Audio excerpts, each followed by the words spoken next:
Jimena,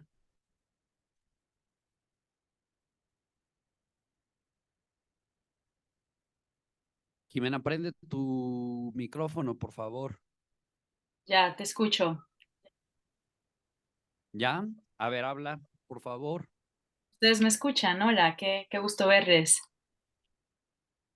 Los veo un poco Muchas congelados gracias. en la cámara, pero logro escucharte, Gil.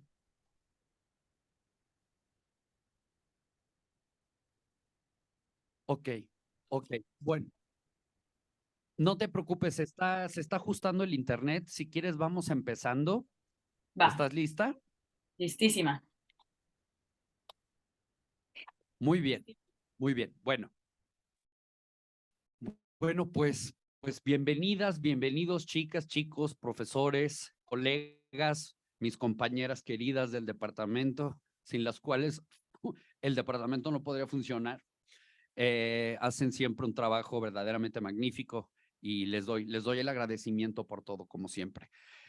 Quiero agradecer al profesor Juan Manuel Gatica, querido amigo y colega, por el interés mostrado ante este evento internacional y por supuesto al profesor Jesús Coronado, también colega y pues un gran catedrático especialista en temas de penal internacional, con quien cursarán seguramente sus optativas en un futuro, ¿no? Yo les agradezco, recuerden que hacer universidad pues es precisamente nutrirnos de conocimientos, de valores, de ética, y este tipo de eventos pues son pues muy relevantes para un joven universitario. Eh, yo tengo el placer el día de hoy de presentarles una mesa verdaderamente de lujo con algunos de los penalistas más destacados y especialistas en materias de seguridad de este país y de Europa, ¿no? Entonces, pues, la Ibero, pues, se engalana en recibir a mis queridos colegas y, por supuesto, amigas y amigos, ¿no?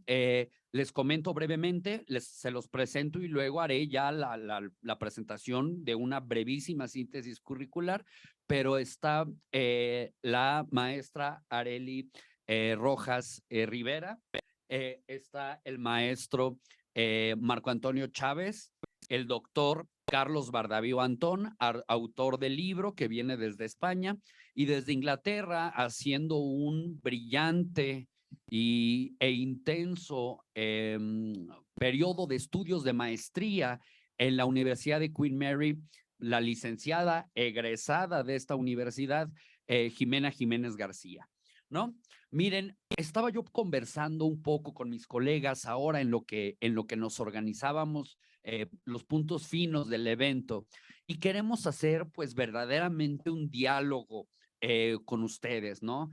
Quiero que se sientan pues con toda la comodidad, con toda la libertad y que estemos platicando, que estemos con libertad, dialogando. Recuerden que aquí pues hay absoluta tolerancia, libertad y amplitud de criterio, así que siéntanse por favor con toda la confianza, ¿no?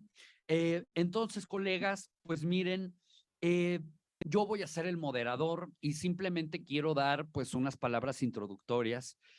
Además del placer académico de tener a el doctor Carlos Bardavío, quien les repito es el autor del libro Sectas Criminales y Coercitivas en Derecho Penal Mexicano, pues déjenme decirles que es un gran amigo de la época del doctorado, de los años maravillosos en el doctorado en Sevilla y eh, toda la vida ha trabajado de una forma verdaderamente intensa.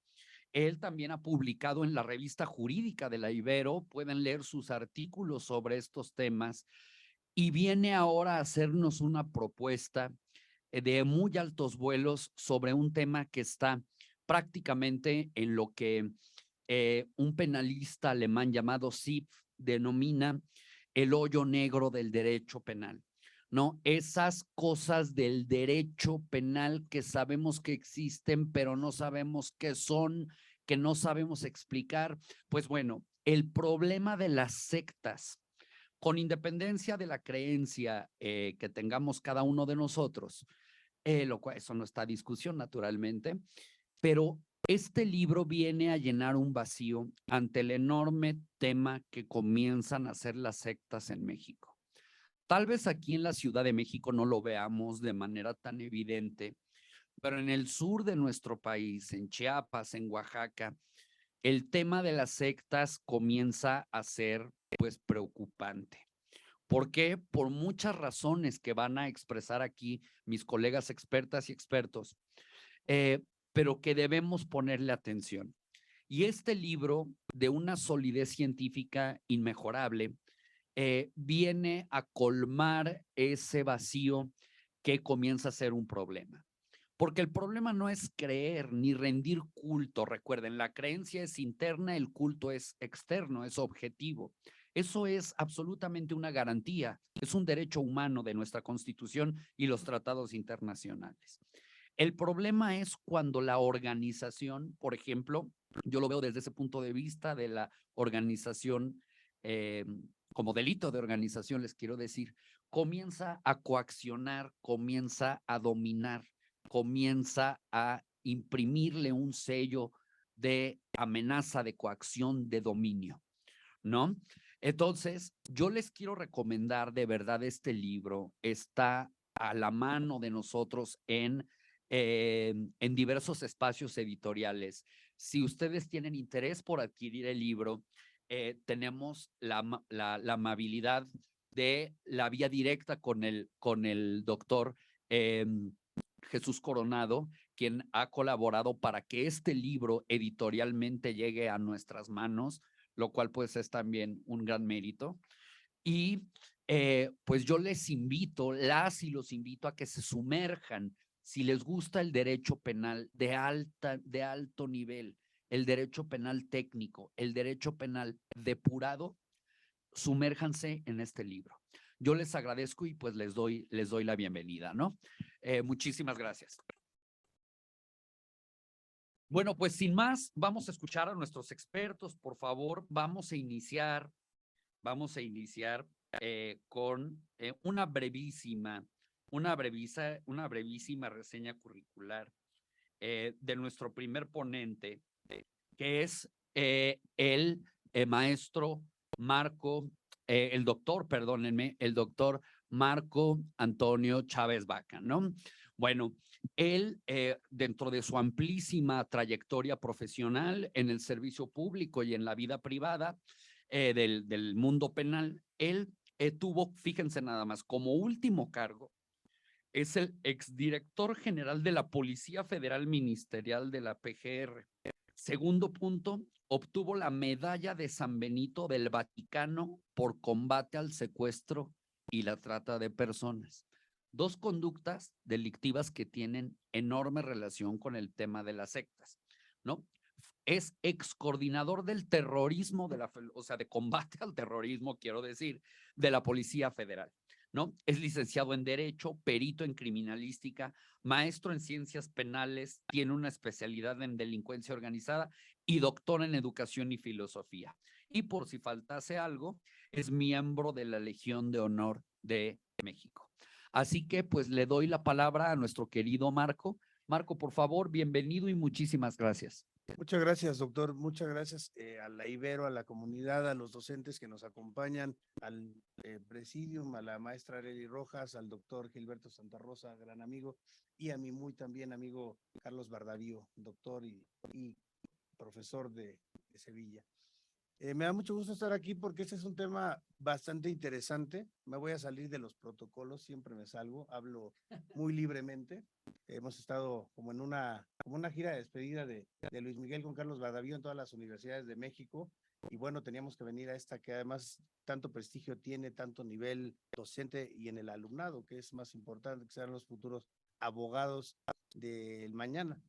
Este tema yo lo digo muy sencillo. Lo que él hace en esta obra, que me hizo el favor de invitar para hacer una introducción a la lectura, es como un ejercicio futurista. ¿Por qué futurista? Porque, digamos, no está legislado como tal el tema de la coercitividad en la conducta de una persona. Ya sabemos que la conducta son acciones u omisiones. Y destaco dos temas que son muy relevantes, que son el secuestro y la trata de personas. siempre he comentado algo a título personal. Todos los delitos, en general, el Estado podría controlarlos, tolerarlos, llevarlos a mínimos deseables. Pero hay dos delitos que no se pueden tolerar uno solo, que son el secuestro y la trata, por una razón muy sencilla. En el secuestro y la trata de personas, en las 11 modalidades que hoy establece la ley, a ninguna víctima le preguntan si quiere ser víctima. A diferencia de otros delitos, como el delito contra la salud, que ustedes dominan perfectamente, el narcotráfico del Código Penal Federal, donde dice al que compra o vende un narcótico, por ejemplo, ¿no? El que compra es parte del problema y es un sujeto activo pero pasivo al mismo tiempo, porque la ley lo señala. Que a la policía históricamente le ha gustado el vendedor por tema económico, por tema de ganancia para ilícitamente para una corporación de seguridad pública es otra cosa, pero tanta responsabilidad tiene el comprador y el vendedor, igual que la ley de narcomenudeo que emana de la Ley General de Salud en los delitos de narcomenudeo. Sin embargo, en el secuestro y la trata a nadie le preguntan si quiere o no quiere. Es un sujeto pasivo, puro, desde el punto de vista victimológico. Y decía yo el día martes, tenemos 500 diputados y 128 senadores, de los cuales, y lo comparto con el doctor Gilberto Santa Rosa, y Santa Rita Tames, perdón, deberían existir un solo diputado por grupo parlamentario, porque todos votan en bloque, no votan razonadamente. Si ustedes hacen un análisis del libro que es un libro que me imagino que todos ya leyeron, que es el Tratado de los Delitos y las Penas de César Bonesana Marqués de Beccaria, establece que las penas no nacen para castigar, las penas nacen para inhibir esa conducta en el resto de una colectividad en un momento determinado. Para eso nacieron las penas. Los legisladores, desde que yo tengo uso de razón, lo único que han hecho es incrementar penas, incrementar las penalidades. Yo que recuerde, y tengo muchos amigos buenos, pero también algunos malos, yo que recuerde, nadie al cometer un delito saca un código penal y revisa cuánto es la penalidad y decide cometerlo o no. Lo va a cometer o no, independientemente de la penalidad. Y tenemos un ejemplo con las mujeres que hoy son mayoría aquí en el auditorio. Las penas por feminicidio se han incrementado sistemáticamente. Y hago una pregunta real. ¿Y han disminuido los índices de criminalidad de ese delito en lo particular? La respuesta es no. Entonces, el legislador se equivoca. ¿Por qué se equivoca el legislador? Se equivoca porque la ciudadanía nos equivocamos. El legislador es votado o por representación proporcional por los ciudadanos, que somos todos. Solo que el mexicano ha sido apático a lo largo de la historia, no participa o no participamos. Aquí vean el nivel que tiene el alumnado y muchos no conocen quién es. Ya no digan su diputado local, muchos no lo conocen. El diputado federal, el senador, muchos no lo conocen. Y estamos hablando de una escuela con un alto nivel. Es decir, no tenemos participación ciudadana en decisiones políticas. Luego entonces tenemos una legislación de trata que emana de el protocolo de Palermo, que a su vez emana de la Convención de Palermo. Y tenemos 11 diferentes formas de trata de personas de acuerdo a la legislación mexicana hoy día. Y voy a referirme a las tres más importantes porque dentro de la coercitividad, por ejemplo, hay un fenómeno que se replica en la trata de personas, en la modalidad de explotación sexual, que es que la persona, no solamente mujer, hablamos de mujeres y niñas porque son un grupo doblemente vulnerable, ¿no? Ya conocemos hoy el protocolo de perspectiva de género que ha emitido la Suprema Corte de Justicia de la Nación como herramienta para el acceso a la justicia de esos grupos vulnerables. No es una ley, no es porque mucha gente confunde que es una ley nueva, no. El protocolo como tal es una herramienta para que tengan acceso a la justicia aquellos que fueron grupos vulnerables en su momento, que siguen siendo grupos. Y esta ley de trata me voy a referir a 4 formas de trata de personas más importantes. La primera, que es la explotación sexual, todos la dominan perfectamente y saben a lo que me refiero. ¿Cómo se terminaría? Pues muy sencillo, que se acabara la demanda. El día que se acabe la demanda, el crimen organizado deja de dar oferta, porque no es algo lucrativo ya. La segunda forma es la forma de trata de personas de explotación laboral. Y pareciera que nos remontamos hace 100 años, acaba de pasar en la alcaldía de Tlalpan. La alcaldía de Tlalpan es la alcaldía más grande de la Ciudad de México. Y acaba de pasar, es una mujer muy valiente que se llama Sundari, que es el nombre que ella se quiere poner, y a la cual tenían primero la llevan a vivir con ellos, viene obviamente, por eso valen la pena hoy los estudios de antropología social, para ver ese contexto de vulnerabilidad que tiene una víctima en lo particular, la llevan a una casa, supuestamente la reciben en el núcleo familiar, la ponen primeramente a planchar ropa, después quema una camisa, tiene que planchar ropa día y noche, la amarran con una cadena, come bolsas de plástico, imagínense. Y esta persona llega un momento en que la queman con una plancha un día sí y otro también. Eso ya es sabido, está en las redes. La pregunta es, ¿y la sociedad no se daba cuenta de los gritos de una persona que es quemada con la plancha? Claro que sí. Yo en investigación fui a esa calle de Tlalpan y más o menos conté en una hora aproximadamente 100 personas pasando en vehículo o a pie. La casa no tenía un lugar blindado a prueba de sonido, es decir, era un lugar común que tenía una tabla roca que dividía el exterior del interior donde estaba ella. Una persona amarrada con cadena comiendo bolsas de plástico y siendo quemada grita de manera muy fuerte y de verdad nadie se dio cuenta. Claro que se dieron cuenta, lo que pasa es que no les interesó porque no era un familiar ni era un amigo directo o indirecto que estuviera involucrado. Ahí nos damos cuenta de la apatía y esa apatía fomenta el crimen, desde luego, la falta de denuncia. Hoy existen muchos instrumentos para denunciar los delitos. Denuncia anónima, tenemos un 01800, hasta de cualquier teléfono celular podemos denunciar de manera anónima. Me queda claro, y lo platicaba con la maestra antes de empezar, que no hay confianza, por ejemplo, en las policías municipales, en las estatales, pero el mismo ejército y la marina han hecho esos esfuerzos de tener una línea segura a la cual ni siquiera estás obligado a proporcionar datos para denunciar, pero pues nos falta cultura de la denuncia. Esa forma de explotación, que es una explotación laboral, se simula mucho a lo que es la esclavitud, a la condición de siervo que habla la misma legislación de trata de personas. Tenemos un tercer tema muy relevante, que es el tráfico de órganos. Incluso la Ley Federal contra la Delincuencia Organizada, son 45 artículos muy sencillos, que emana en 1996 y que está desfasada al día de hoy porque habla de tráfico de órganos cuando el tráfico de órganos está establecido en la legislación de trata de personas. Y el tráfico de órganos, que es creo lo peor de lo peor de lo peor, puede existir y sigue fomentándose por falta de cultura del legislador, por falta de conocimiento del legislador, porque había una propuesta legislativa en el sexenio pasado de que todo para hacer una ley de donación de órganos. Hoy todo lo que estamos aquí, si en este momento cayéramos, digamos, un infarto al miocardio y cayéramos fulminados y nos mantuvieran con vida artificialmente, no se puede disponer de los órganos. Y de una persona se puede utilizar todo.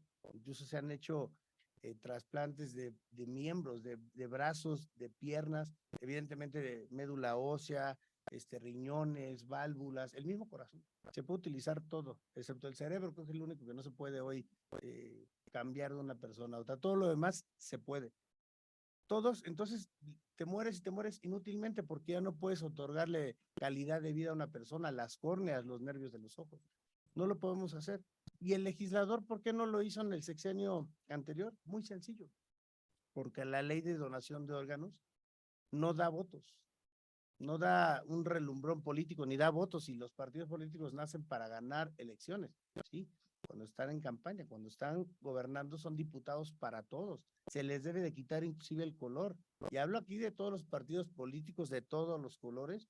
Yo en sí nunca he militado ninguno, no simpatizo con uno en lo particular, ni simpatizaré nunca, ni aunque yo fuera el candidato, pero evidentemente, y es una realidad, que incluso hay iniciativas ciudadanas. ¿Qué pasó con esta iniciativa? Se quedó en la congeladora. Nunca va a salir porque a nadie le interesa. ¿Y qué pasa? Y lo dije en la UNAM el día martes y lo voy a decir mañana. Si uno de los que estamos aquí tuviéramos las posibilidades económicas de acudir al mercado clandestino, de ir a la Deep Web y sacar datos de alguien que esté vendiendo un riñón, por ejemplo, y tenemos la oportunidad económica, lo vamos a hacer.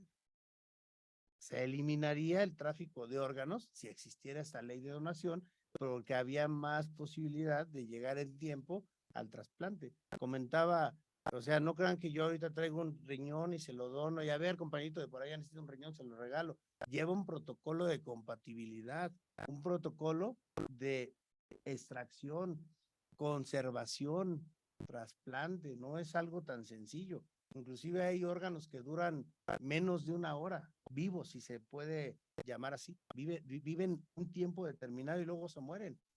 encontramos en Guadalajara un camión, a lo mejor eso se acuerdan, con más de 25 niños torturados porque se les extrajeron los órganos vivos. ¿Por qué? Porque pues muertos a lo mejor el órgano ya no resistía y gratis, no sirvieron porque lleva un protocolo. Esto es algo importante. En el crimen organizado, cuando hay tráfico de órganos, participan doctores, enfermeras, son los que saben hacerlo, ¿no? Yo sí digo, le regalo un riñón a alguien, pues no es que me traigan un cuchillo y me lo saquen. Tiene que haber alguien especializado en el tema. Entonces, mucho de lo que aborda el autor aquí es este tema de por qué hay grupos como los Caballeros Templarios, por ejemplo, como Nuevo Imperio que está trabajando en el Estado de México, Luzbel del Monte que está en Guerrero, donde llevan a cabo un adoctrinamiento. Bien dijo el doctor Santa Rita Tames, la libertad de credo está en la Constitución, pero tiene una restricción, son los derechos humanos de los demás.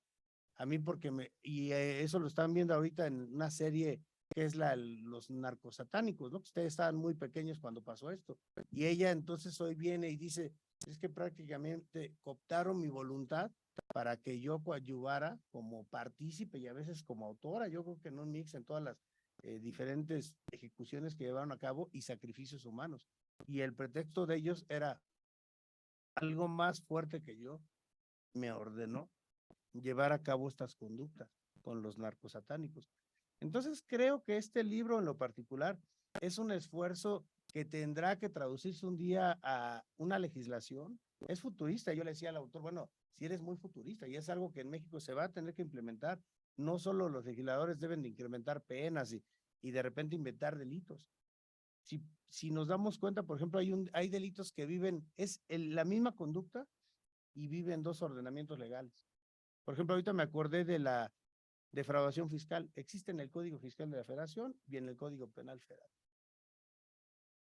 Y creo también que este libro mucho de lo que habla es esa necesidad de que la sociedad en su conjunto, los ciudadanos de a pie, aborden un poco más de participación, aborden el tema en lo particular, porque todos podemos estar sujetos a esto. Ha habido muchos desafíos de los adolescentes, como lo de la ballenita azul, si ustedes se acuerdan, que son cosas que han pasado por adoctrinamiento. Y prácticamente no se hace uso de la violencia física, pero quizás sí de una violencia psicoemocional a través de condicionamientos, a través de amenazas, a través de ciertos adjetivos que se le pudieran colocar, pero que hacen que una persona, independientemente de la edad que tenga, lleve a cabo todo esto. Creo que es un esfuerzo que tenemos que hacer todos, es un tema muy relevante. El secuestro, lo mismo. Hay mucha gente en Guerrero, o sea, por no señalar algo en particular, pero son estados complicados toda la vida. Guerrero, Oaxaca, Tamaulipas, Michoacán, pues con cualquier gobierno han sido complicados. Pero creo yo también de manera puntual que hay que llevar a cabo una revisión de la Ley Federal contra la Delincuencia Organizada. Es una ley del 96, la única reforma que ha tenido es del año 2019. Una sola. Claro, en el mundo nos vangloriamos y decimos la única ley que recoge el crimen organizado como herramienta legislativa es la de México. Ningún país la tiene. Es México el único país que la tiene. Todos los demás tienen inserto el crimen organizado como conducta en sus códigos penales. Sí, pero yo le diría, cuando nos vangloriamos de eso, también digo, México es la única constitución del mundo en sus 136 artículos que tiene definido un delito, que es en el artículo 16, el delito de delincuencia organizada, la reunión de hecho de 3 o más personas para cometer delitos en la materia. Y cuando voy a la materia, voy al artículo 2 de la Ley Federal contra la Delincuencia Organizada, que me hace un catálogo de delitos y me explica qué le interesa a la delincuencia organizada, que es lo que todos ustedes conocen como derecho penal del enemigo. De hecho, es la herramienta más importante que tenemos para combatir al enemigo, para fines de investigación, de procesamiento, de sanción y de ejecución de esa sanción. Entonces, bueno, por mi parte, de momento va a ser todo. Me da mucho gusto nuevamente estar con ustedes y cedo la palabra al doctor Santa Rita. Muchas gracias, Marco, doctor. Muchas gracias, de verdad, pues muy interesante, ¿no? Una persona pues que está y ha estado, ¿no? En la verdadera trinchera, ¿no? Con un conocimiento, pues empírico, un conocimiento verdadero, ¿no? Decía Kant que para toda buena práctica no hay nada como una buena teoría, ¿no? Pero la práctica es esencial en la vida de un jurista, de un especialista, ¿no? Igual que Arely, igual que Carlos, igual que Jimena, pues son gente que además de haber leído durante años y haber hecho un esfuerzo intelectual muy importante, viven en la práctica este tipo de cosas, ¿no? Y yo creo que es muy importante para ustedes, jóvenes aprendices de derecho, que empiecen a tener contacto con gente, pues no solamente de un nivel técnico y jurídico muy importante, sino también pues con personas de una gran calidad humana, ¿no? Bueno, pues ¿qué les ha llamado la atención? ¿Qué nos podrían retroalimentar? Recuerden que esto es un diálogo, no es un monólogo de nuestra parte, ¿no?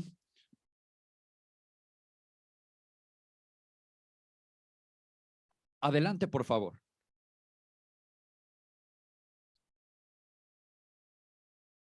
Sí, correcto.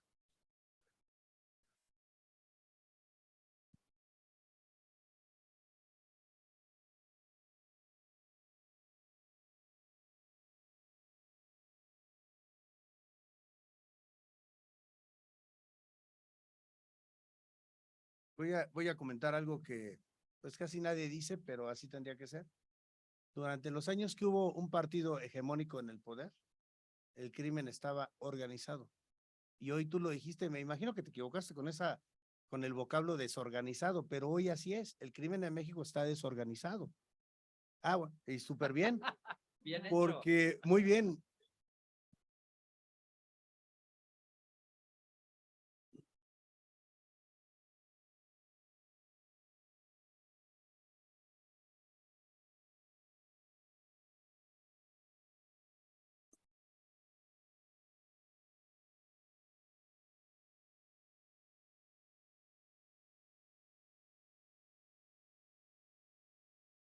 Y tienes mucha razón. Y yo creo que cómo se tendría que hacer, hay cosas que se tienen que controlar.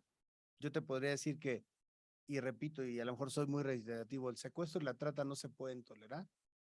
Yo inclusive soy partidario de que las drogas se legalizaran, las drogas que se conocen como suaves, se tendrían que legalizar. Hay que hacer una reflexión pequeña. Entre la Primera y Segunda Guerra Mundial, que es la época de la prohibición en los Estados Unidos, la época de más consumo de los norteamericanos de alcohol por persona ha sido en la época de la prohibición. Entonces el tema de prohibir no ayuda absolutamente en nada a inhibir la ingesta de algo. Yo creo que se tiene que legalizar y se tiene que controlar, se tienen que dividir los territorios como siempre han existido. Porque hoy vamos a un lugar, por ejemplo, Guerrero, todos ustedes conocen Acapulco perfectamente. No es posible que en Acapulco haya, al día de hoy, estamos en el 2023, y haya la presencia de 10 organizaciones criminales nacionales y regionales. O sea, es impensable. Imagínense los que viven ahí de verdad. Por eso alguien se queda con las ganas porque ya no tiene mercado y van y extorsionan a la señora que vende comida corrida. Eso no es normal. Yo he sido siempre muy claro. Hay lugares que se prestan inclusive para la extorsión o colaboración, como son los giros negros. Es parte de, pero ir a extorsionar a una persona que hace comida corrida sale, digamos, sale de mis límites mentales, no me da tan para analizar el por qué. Yo creo que tiene que haber un control. En Estados Unidos, en Canadá y en Europa existe crimen organizado. Carlos no me va a dejar mentir, acá vamos a estar en España. Hay crimen organizado, pero hay cosas que no se toleran allá. Digamos, es una forma de tolerar. Habrá algunos puristas del derecho y de la seguridad pública que digan que hay que combatir y, bueno, pues lo respeto, pero no lo puedo compartir, porque desde luego creo que el que en muchos foros, por ejemplo, en la trata de personas, modalidad de tráfico de órganos, muchos colegas, estando en el estrado, me han dicho, no, es que la verdad eso no existe como tal. Bueno, está bien. El hecho que no lo digamos no significa que no existe, ¿no? En una enfermedad, ¿cuál es el primer paso? Te dicen, aceptar la enfermedad y saber que la tenemos para ver cómo la contrarresto o cómo la controlo. ¿La diabetes y la hipertensión se curan? Respuesta, no. Se controlan muy bien y hoy la gente puede vivir todos los años que quiera vivir controlado con esas enfermedades. El crimen organizado se va a erradicar, nunca se va a erradicar, se tiene que organizar y controlar, y hay cosas que no se pueden tolerar, como estos delitos de alto impacto que yo estoy comentando. Esa sería mi respuesta. Muchas gracias. Adelante, por favor, man.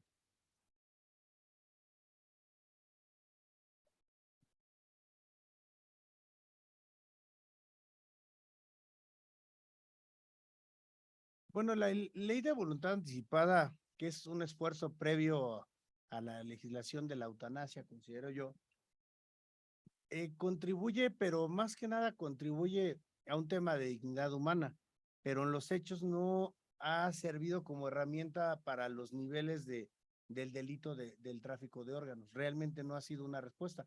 Para el tema de dignidad humana sí, para el tema desde luego de avanzar culturalmente sí también, pero pues en México creo que estamos en el tercer mundo y con tendencias a ser de cuarto o quinto mundo, porque en el primer mundo este tema ha avanzado a pasos significativos, pero la respuesta concreta es no ha ayudado ni ha coadyuvado en el tema del tráfico de órganos. Es que miren, si alguien tiene una necesidad de un órgano, un riñón, que es lo más común, y se va a formar al lugar donde, no recuerdo el nombre, que son las donaciones, puedes estar formado 3 o 4 años.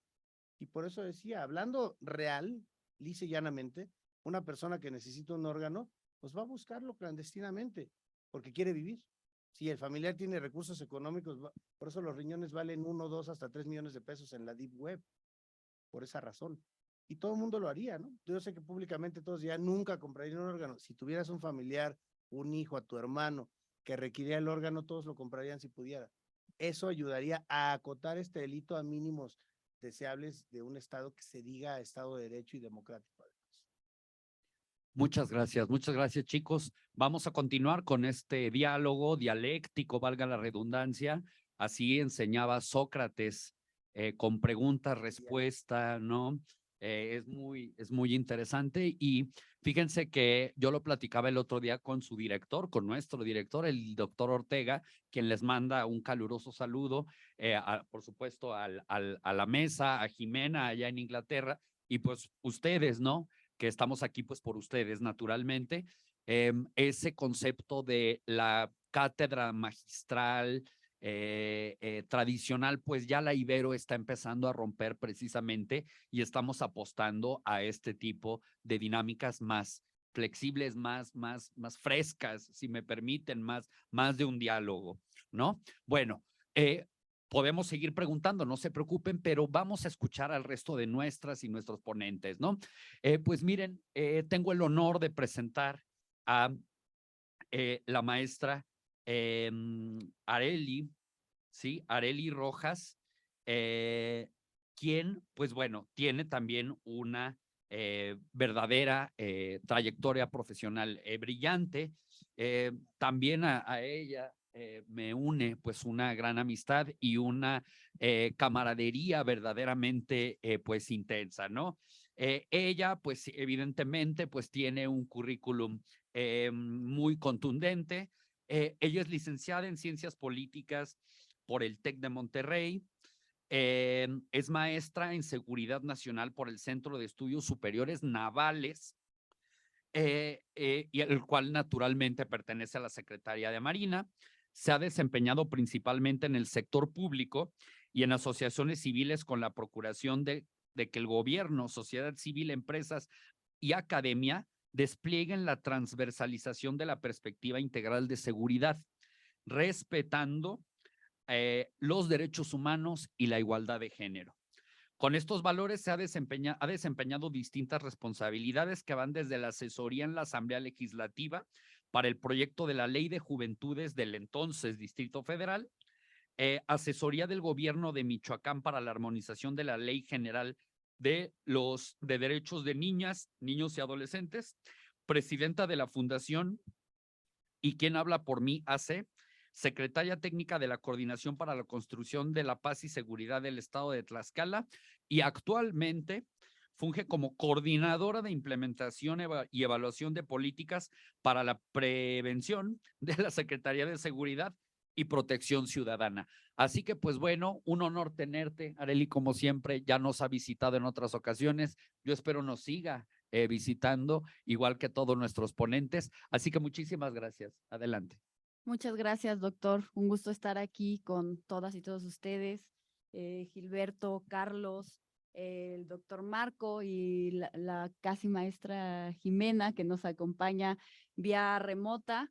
La verdad es que cuando me invitaron a ahora sí que conocer este libro, es algo con lo que todos escuchamos, ¿no? Que la secta, algunos delitos que se cometen por cuestiones de creencias religiosas, cultos y demás, pero nunca lo hemos encuadrado ni penalmente ni socialmente, ¿no? ¿De dónde viene todo esto? Entonces, la verdad es que me interesó mucho y hojeando estas páginas que escribe Carlos. La verdad es que creo que en México, como también decía el doctor Marco, todavía quedamos cortos en estas cuestiones de castigar y perseguir ciertas sectas que terminan con unos fines que no son del todo cultos, solamente de culto o de religión, ¿saben? Porque la verdad es que hay un término que a mí me llamó muchísimo la atención que maneja el doctor, que es la persuasión coercitiva. Creo que nunca se ha abordado en el derecho mexicano como tal, inclusive desde cosas como la ley de acceso a una vida libre de violencia hacia las mujeres y niñas. Te enlistan una serie de violencias que sufrimos las mujeres y las niñas, ¿no? Que va desde la violencia psicológica hasta la violencia política o el feminicidio, ¿no? Que es ahora sí que la escala más alta de este tipo de violencia, pero esta pequeña raya de la persuasión coercitiva, a la hora de que atendemos casos, yo cuando tenía la asociación civil o ahora que estamos en la Secretaría de Seguridad, nos llegan casos de mujeres, de niñas, niños, jóvenes, adolescentes, víctimas de violencia de género, víctimas de trata de personas, víctimas de reclutamiento ilegal en células del crimen organizado. Y cuando logras rescatarlos o sacarles de la situación en la que se encuentran, muchas, por lo menos un 80% te dice, no, yo estoy bien, yo lo amo, yo no me voy a salir de ahí porque es el papá de mis hijos, o la víctima de trata, es que yo lo amo, no importa lo que esté haciendo por ayudarle, porque los dos estamos creciendo, aunque me someta a una explotación sexual, o sea, yo estoy convencida de eso y estoy bien y no me saquen de aquí y nos ven como sus peores enemigos, ¿no? O el tema de los niños y niñas que están en células del crimen organizado cuando logras desvincularlos, o sea, ellos creen que lo que están haciendo es totalmente aceptable, totalmente naturalizado por pertenecer a esa célula del crimen organizado. Entonces, llama mucho la atención cómo no se le da un abordaje antropológico y social de cómo esta persuasión coercitiva hace que estos niños, niñas, mujeres permanezcan en esa situación, que es muy parecido a lo que ocurre cuando las personas pertenecen a una secta. Como mencionó el doctor Marco, seguramente algunos han escuchado y por la serie de los narcosatánicos, que más que narcosatánicos eran narcosanteros, ¿no? Que pues en ese momento, en los 80, cualquier cuestión que saliera fuera del catolicismo y del cristianismo era pues algo satánico. Cometieron varios crímenes de privar de la vida a las personas, que fue lo más grave. Ni siquiera se les persiguió por la persuasión coercitiva o la violencia psicológica o el sometimiento que tenían hacia sus miembros, sino por la cuestión de los asesinatos que tuvieron en aras de llevar a cabo sus cultos.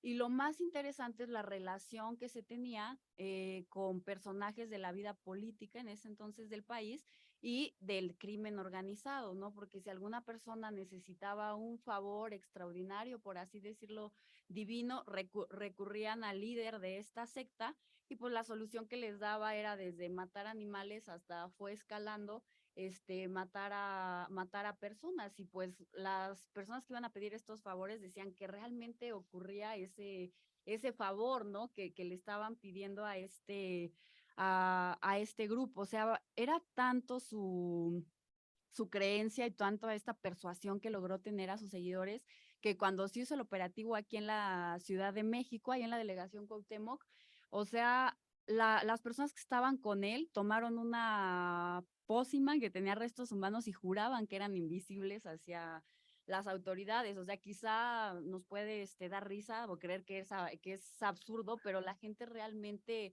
creía eso. De repente se salen de lo que nosotros podríamos concebir como éticamente correcto, y no pasa solo en México, ¿no? Sino en todo el mundo.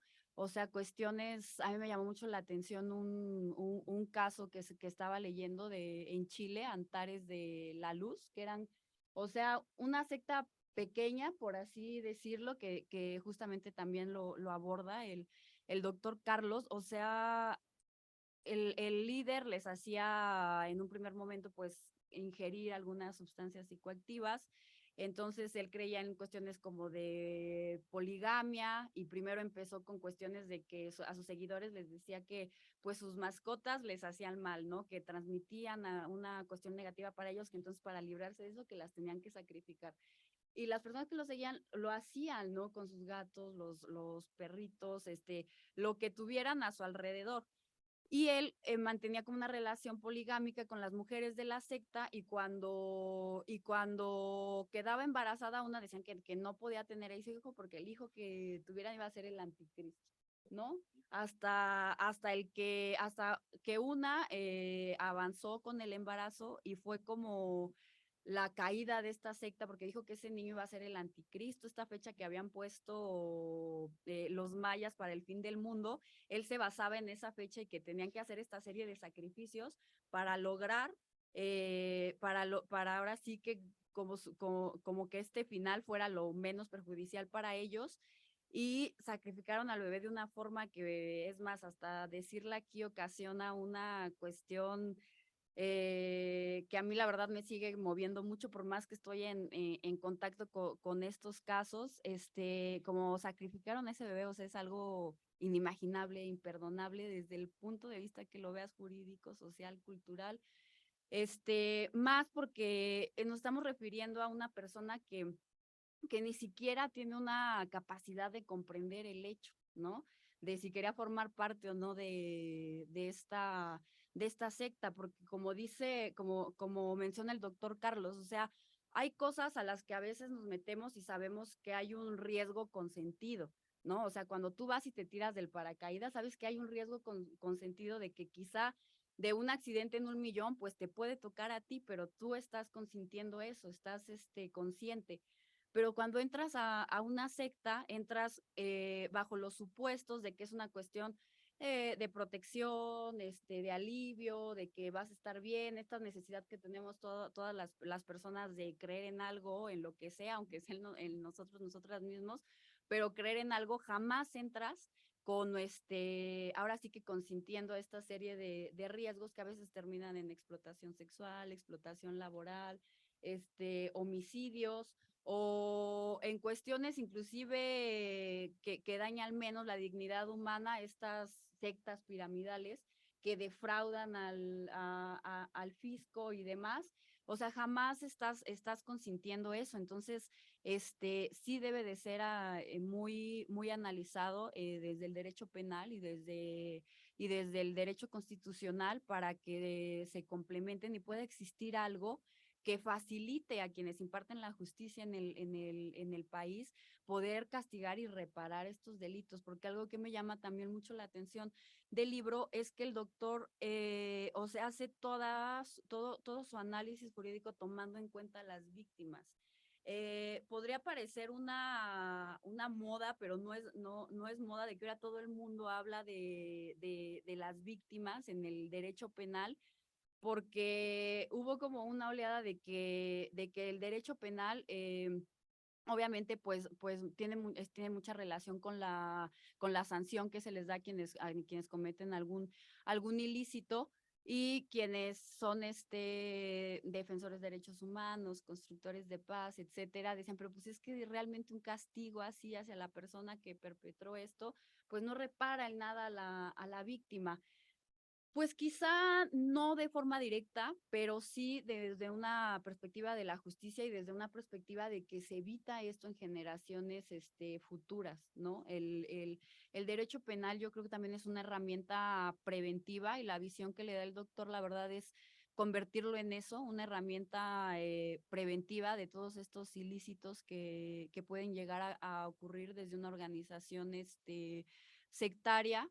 Entonces, México no está exento, ¿no? Tenemos, por ejemplo, la luz del mundo, que muchas personas son creyentes, hay diagnósticos que inclusive que nos mencionan que pues es como la segunda creencia, ahora creencia más extendida en nuestro país después de la católica, y pues el líder que está corriendo su proceso penal en Estados Unidos, o sea, cometió toda esta serie de atropellos, sobre todo con mujeres y niñas que coercionaba para un tipo de explotación sexual, que como México todavía no tiene las herramientas jurídicas para poderle llamar ahora sí que un delito relacionado con prácticas sectarias, pues lo podemos encuadrar en cuestiones de delincuencia organizada, en cuestiones de pornografía infantil, en cuestiones de trata de personas, pero la verdad es que el derecho penal tiene que ser especializado, ¿no? Como en muchos temas que ahorita está la exigencia, o sea, la verdad es que la ley de trata con sus asegúnes, porque pues sí tiene que tener reformas, es una ley que te pide acreditar creo que más de 5 bienes jurídicos tutelados para los impartidores de justicia. A veces es muy complicado el tener una sentencia al acreditarlos todos, pero por eso se pide la especialización en otros temas, ¿no? Como es la cuestión de sectas, la cuestión del reclutamiento de niños y niñas, que inclusive ya tenemos una observación a nivel internacional para que se tipifique como tal el reclutamiento, porque es un delito que nos está costando mucho trabajo sancionarlo solo con la ley de trata o el Código Penal a través de lo que se dice corrupción de menores de edad. Entonces aquí el doctor pues nos da una serie de recomendaciones, ahora sí que la receta de cómo se podría abrir paso para legislar y para que en su momento los operadores de justicia pues adopten este tema en México, porque existe, y no solo con creencias y cultos religiosos. Se me venía mucho al pasar las hojas de los capítulos un caso que nos tocó atender en la organización civil, que yo decía, es que si hubiera existido algún tipo, alguna legislación en materia de sectas, no nos hubiera costado tanto trabajo el perseguirlo y encuadrarlo. Hubo un caso en Zamora, Michoacán, que era un albergue de niños y niñas que todos lo conocen como el albergue de Mama Rosa. Es un albergue que operó pues cerca de 50 años. A nosotros nos invitaron a hacer el primer contacto, o sea, psicólogos, nutriólogos, abogados y demás, a hacer el primer contacto con las víctimas a la hora que entró el operativo de la anterior PGR.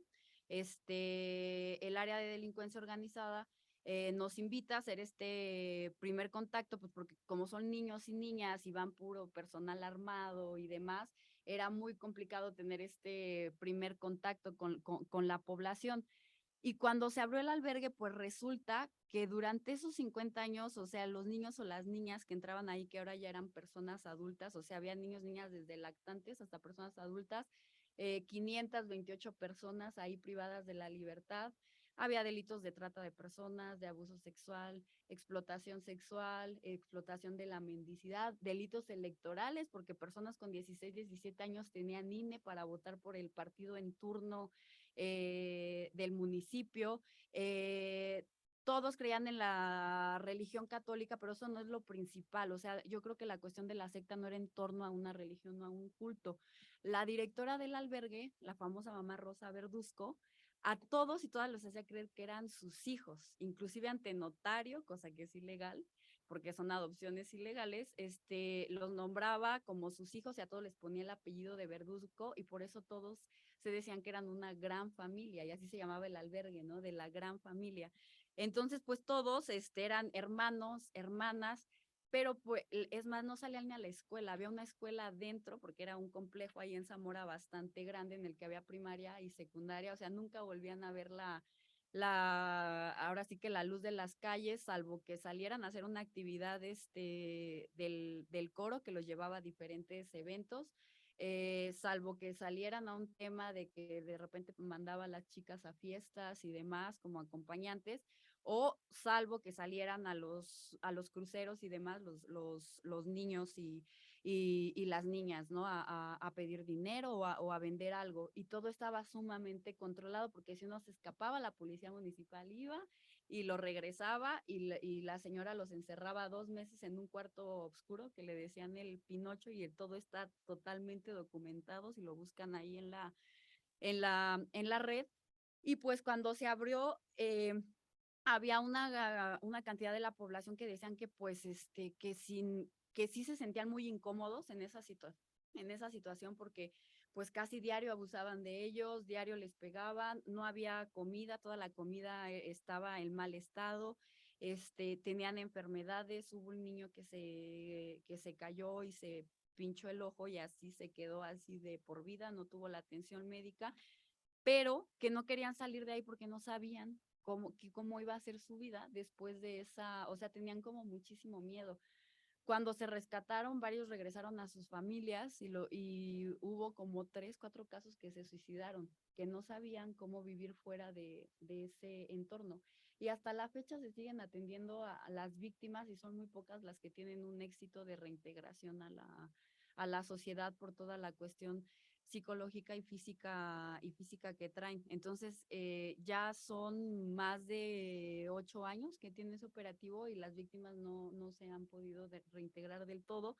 Cuando se agarraron a los implicados, a la directora y a 3, 4 cuidadores que controlaban todo el albergue a través de la violencia, pues, ¿por qué? Por delitos electorales, secuestro, trata de personas, privación ilegal de la libertad, o sea, estaban viendo cuáles eran los delitos que se podían encuadrar, porque fue realmente muy complicado y el acreditar lo que te exige acreditar cada uno de esos delitos, la señora terminó siendo inimputable porque tenía ya 82 años, los otros 4 sí siguen en la cárcel, que aparte, o sea, son hombres los que siguen en la cárcel, que en su momento ellos habían sido niños o niñas que habían ido a dejar ahí. Estaba en discusión una de las cuidadoras que ella solo se hacía cargo como del control de los cuartos, no refirieron las víctimas que cometiera como abusos sexuales o cuestiones del estilo. Pero también ahí entra la pregunta y es muy complicado el crear un andamiaje institucional sin impunidad porque, por ejemplo, el no castigo, ¿no? En México todavía no se maneja del todo el no castigo, pero víctimas de trata que en su momento fueron víctimas y ahora son reclutadoras o parte que no participan quizá del todo, pero que pues están castigadas y están en la cárcel cuando en su momento fueron víctimas. Es un debate yo creo que se tiene que tener, ¿no? Porque es mucho como el caso de los adolescentes que están en cuestiones del crimen organizado. Obviamente a todos nos causa ahora sí que cierto dolor e incomodidad, pues que veas a alguien de 12, 13, 14 años ya cometiendo un asesinato o coadyuvando con un secuestro, ¿no? Sin embargo, ahora sí que la persuasión coercitiva que tienen estos niños y el entorno, sí es un tema que se tiene que tomar en cuenta porque están cometiendo esta cuestión y el poder aplicar un tema de no castigo acompañado de la reparación. Yo sé que es, porque la otra vez lo subí en Twitter ahí, de que el C4 muy famoso difundió la foto de unos niños que estaban asaltando y le dije que pues por supuesto que tenían que recibir una sanción, pero que fuéramos cuidadosos con el tema de las caras y demás, porque nunca sabes la conducta social, si alguien les puede hacer algún tipo de daño, los puede buscar, les puede, los puede hasta matar, ¿no? Y bueno, las respuestas que tuve así, ojalá y te pase a ti, cuando te pase a ti, a ver si dices lo mismo, o sea, obviamente porque nos cuesta mucho trabajo entenderlo y más cuando existe impunidad, ¿no? O sea, de que a veces pues no, es difícil castigar a quien realmente lo merece. O sea, hay casos en las cárceles de personas que robaron una cartera con 200 pesos, etcétera, que en vez de llevar como un tema de reparación y de no repetición, pues están en la cárcel 4 años, 5 años, y pues que termina contraproducente en vez de ahora sí de contraponer la conducta. Yo creo que es una muy buena receta pues para que la adopten algunos legisladores, algunos operadores de justicia, también para hacer jurisprudencia y demás. Y sobre todo también para el tema del acompañamiento a las víctimas, ¿no? Por parte de los abogados, de las abogadas. Es una muy, muy buena receta y yo creo que hasta ahí la dejaría, doctor. Muchas felicidades.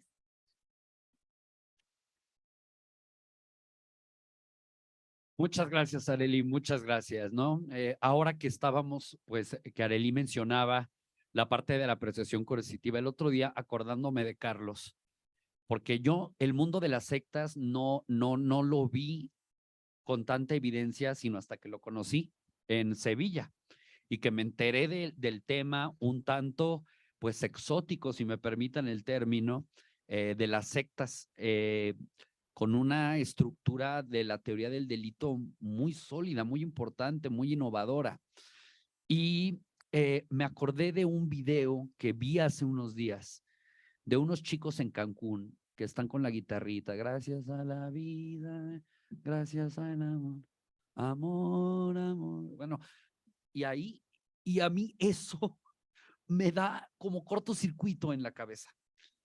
Me genera animadversión, porque digo, precisamente aprendiendo de Carlos, de lo que menciona Arely, de lo que dijo Marco, y seguramente de lo que va a decir Jimena, a mí todo en lo personal, y perdónenme que hable de mí, todo lo que suena medio a, será también un poco la propia paranoia de ser penalista, pero lo que es secta, que tiene que ver con un gurú que es superior, que tiene una revelación, pues me recuerda a los davidianos de David Koresh, ¿no? Hablando de ustedes que son mucho de streaming, hay pues un documental en Netflix, se los recomiendo.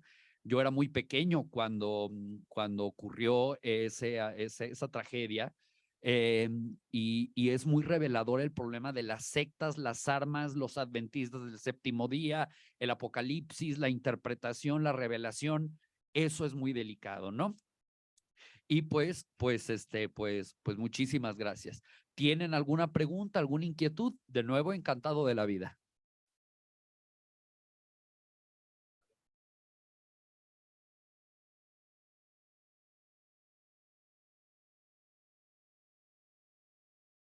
Sí. Siendo usted un experto en sectarismo criminal y doctor en Derecho Penal, mi pregunta es la siguiente. Tanto en España como en México, la donación de órganos es voluntaria y no hay recompensa económica por donar órganos. Hay varias sectas, como Nexium, en el caso de México, que se vio implicado el hijo de un expresidente, que buscan la adquisición del poder. ¿Cree usted que si hubiera una recompensa económica, habría una tasa de crimen más baja debido a la motivación económica y la transparencia en la donación de órganos? Pues agradezco tu pregunta. La verdad que es un tema muy polémico. El tema siempre es, por decirlo de alguna manera, es el tema del dinero, ¿no? El medio de comunicación del dinero. Como diría Niklas Luhmann, el código de comunicación de la economía. Y eso es un medio de comunicación legítimo. ¿Podría ser una solución? Pues podría ser una solución. Lo que pasa es que nuestra moral, que también Niklas Luhmann es uno de los autores más en contra de que, o mejor dicho, que mejor ha explicado junto con Nietzsche, de que la sociedad sigue funcionando, digamos, de forma lamentablemente con la moral.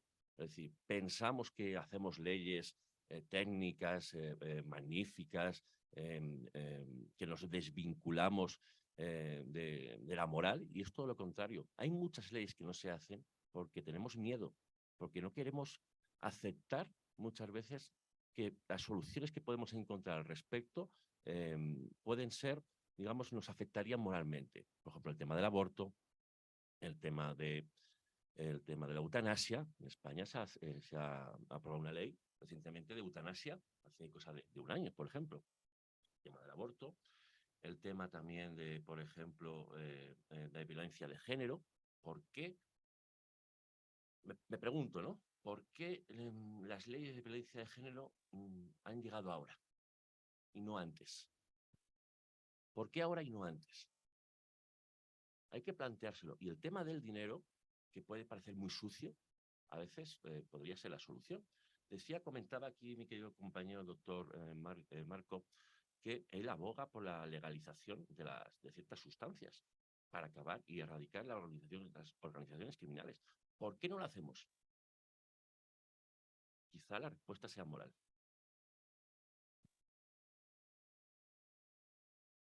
Muchísimas gracias por la pregunta.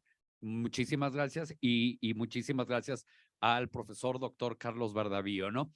Bueno, miren, avanza un poco el tiempo, no podemos continuar sin la perspectiva de una jurista que tiene un currículum, a pesar de su juventud, de Jimena Jiménez García, que tiene un currículum verdaderamente maravilloso, ¿no? Ella es egresada de la licenciatura en Derecho de aquí de la Ibero. Ella, pues, fue de los promedios más elevados de su generación. Ha trabajado directamente con el ministro Saldívar, cuando el ministro Arturo Saldívar era el presidente de la Corte, pero no crean que trabajaba en algún tema superficial. Ella, gracias al criterio jurídico que ha desarrollado por su esfuerzo intelectual y demás, participaba en los proyectos de las sentencias. Ella se ha especializado, chicos, chicas, en temas vinculados al género, ¿no? Al género. Ella ha elaborado estudios jurídicos que ha citado la Corte Interamericana y actualmente se encuentra en Londres, en la Universidad Queen Mary, haciendo una exitosa maestría, ¿no? Yo le agradezco mucho a Jimena Jiménez y pues adelante, Jimé. Muchísimas gracias desde allá, desde Londres. Hola, hola. ¿Me escuchan todos por allá? Sí. Perfecto. Doctor Santa Rita, muchísimas gracias por la invitación. Como ustedes sabrán, pues es uno de los más grandes profesores de Derecho en la Universidad Iberoamericana. Fue mi profesor durante 1 año y medio y pues ahora estoy muy orgullosa de decirle colega y amigo. También muchísimas gracias, me siento muy honrada por compartir este panel con personas tan grandes y con tanto conocimiento en estos temas, y pues sobre todo felicidades al autor, al doctor Carlos Bardavío, por escribir, sobre todo por el tema que quiero abordar.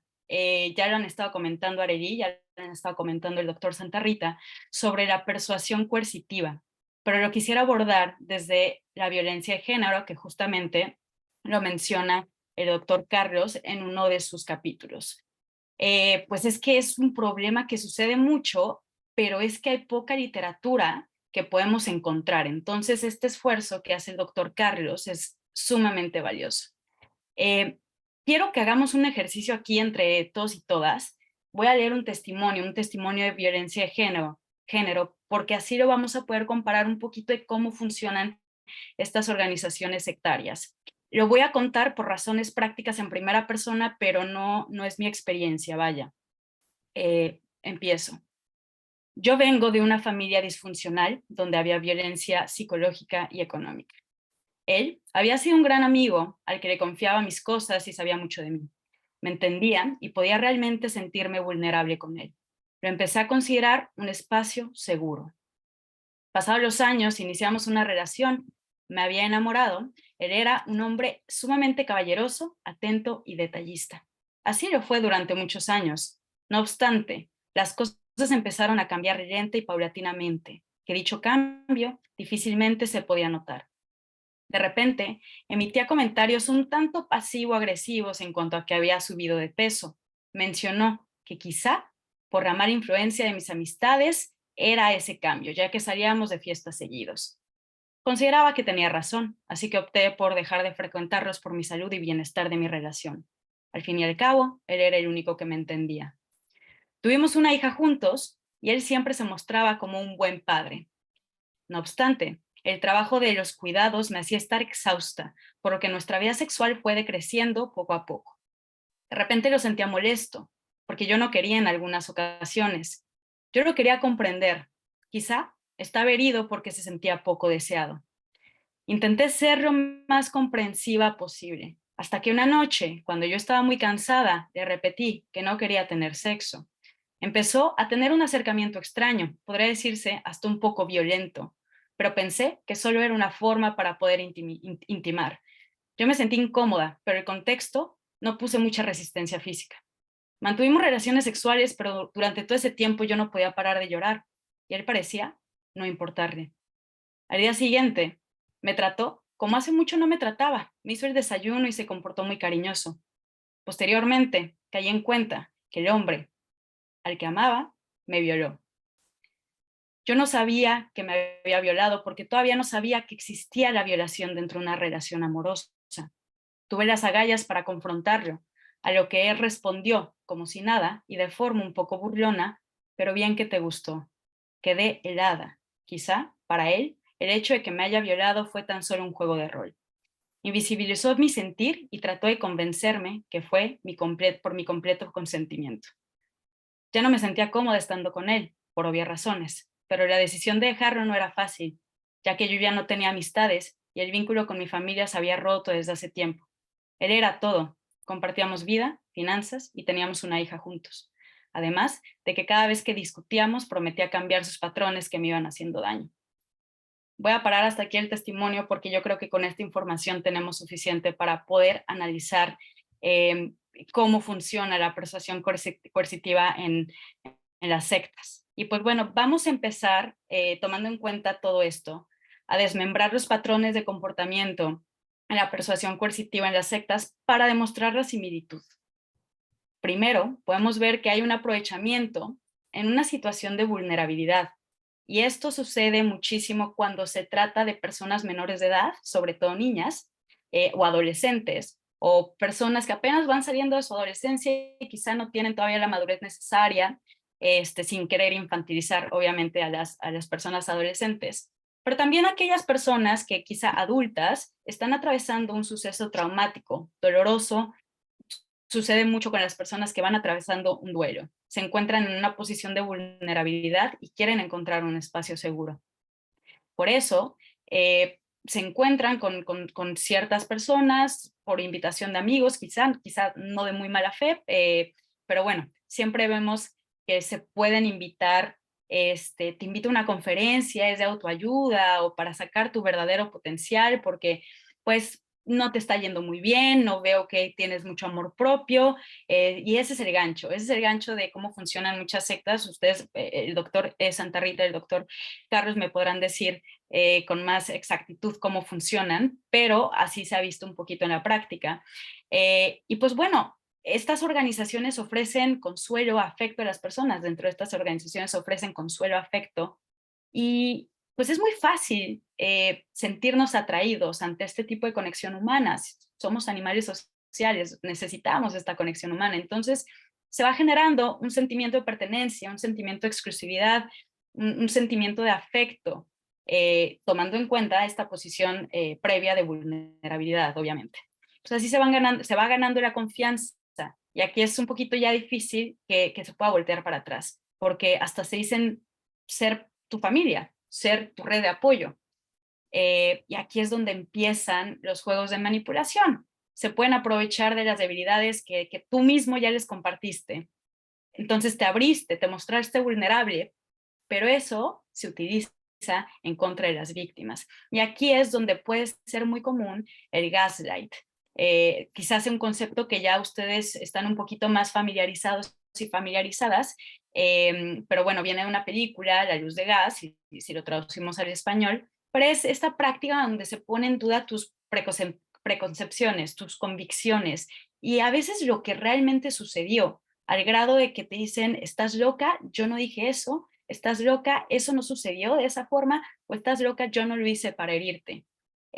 O sea, lo podemos ver en el testimonio de esta mujer, ¿no? Finalmente, una violación, que totalmente fue una violación, el marido, el esposo, manipula la situación para hacerle creer que realmente no fue una violación, sino realmente fue una noche que los dos se quisieron divertir un poquito más para encender la llama que se estaba apagando en la intimidad, ¿no? Entonces, pues podemos ver muchísimo este tipo de prácticas como de lavado de cerebro, de gaslight, de intentar negar e invalidar qué es lo que está sintiendo la otra persona. A esto también le sigue el aislamiento, y mucho ojo aquí, porque se hace como una narrativa maniquea en todas estas sectas, donde dicen aquí adentro nosotros somos los buenos y allá afuera son los malos. Entonces solo nosotros te entendemos, solamente puedes confiar en nosotros. Y aquí es peligrosísimo porque se controla la información que esta persona, que la víctima está recibiendo, y te desconectan de esta forma totalmente de la realidad. Y aquí pues es donde ya está todo este envolvimiento, esta persuasión coercitiva, este lavado de cerebro. Y pues quisiera también traer otros aspectos que me parecen importantes analizar en todo esto, como es la asimetría de poder. La asimetría de poder lo podemos ver tanto en relaciones violentas como en estas organizaciones sectarias, ¿no? Como bien decía el doctor Santarrita, está este líder carismático que te cuida, que te comprende, quien es más sabio del que aprendes. Y curiosamente, es la práctica común de las sectas que esos líderes son quienes ejercen directamente la violencia sexual. Como ya comentaba, ¿no?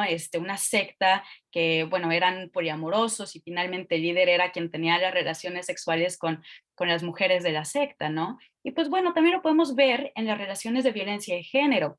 Quizá estas nuevas generaciones, obviamente yo estoy en estas nuevas generaciones, nos encontramos un poquito más en contacto con estos conceptos como una persona narcisista, ¿no? Quien te llena de amor, atención, cuidados para luego quitártelo y volvértelo a dar, como esta práctica que se llama love bombing o bombardeo de amor. Se cree como una persona un poquito más inteligente, más fuerte, más poderoso, y genera esta simetría de poder y de manipulación, obviamente. Y a todo esto, ya estando en esta espiral de violencia, que seguramente es un concepto que también conocen muy bien, pues las mujeres justifican o asumen la culpa de ciertos sucesos, como sucedió en el testimonio de esta mujer. Ella decía, pues mira, finalmente puede molestarse que no estemos teniendo relaciones sexuales porque se está sintiendo poco deseado, pero pues eso no justifica que la haya violado, por ejemplo. Entonces, es una forma de violencia similar la que se vive en la violencia de género y en la persuasión coercitiva de las sectas, donde no es una violencia donde te excluyen, sino donde te integran. Y eso es lo peligroso, eso es lo más engañoso. Se crea también, y me parece un poquito, bueno, no sé si aquí en el foro hay personas expertas en psicología, pero también hay prácticas un poco pavlovianas, muy condicionantes. Se crea un sistema de premios y castigos. Si haces esto, te premio, pero si haces esto, otro, te castigo, o te castigamos entre todos, o incluso te expulsamos. Y afuera, como sucedía con estos niños en la casa de Zamora, no saben qué van a hacer fuera de este contexto en el que están inmersos. No creen posible poder sobrevivir fuera de este grupo, y es donde aparece todo lo peligroso. Pero justamente lo que menciona el doctor Carlos es cómo se puede abordar todo esto desde el derecho penal. Bueno, y una vez teniendo en cuenta todas estas similitudes, antes de pasar a este siguiente tema, quiero que vean como estos factores que se pueden replicar tanto en relaciones de violencia, donde hay violencia de género, como en la persuasión coercitiva de las sectas. Entonces, es un fenómeno que funciona más o menos de la misma forma, pero en contextos muy distintos. ¿Cómo se aborda este problema? menciona el doctor Carlos, pues reflexiona un poquito sobre el delito de trata de personas, el cual justamente está configurado en la ley general propia, pero pues puede ser un poco problemático. Menciona adaptarlo a un supuesto de persuasión coercitiva. ¿Por qué? Porque, bueno, el delito de trata de personas hay dos modalidades, para explotación sexual y para la servidumbre. Y cuando vemos este tipo de tratos en las sectas, se puede utilizar justamente para explotación sexual y servidumbre a las mujeres. Pero aquí viene lo problemático. Lo que sucede es que no hay explotación económica y no hay aprovechamiento de terceros. Es para un aprovechamiento propio.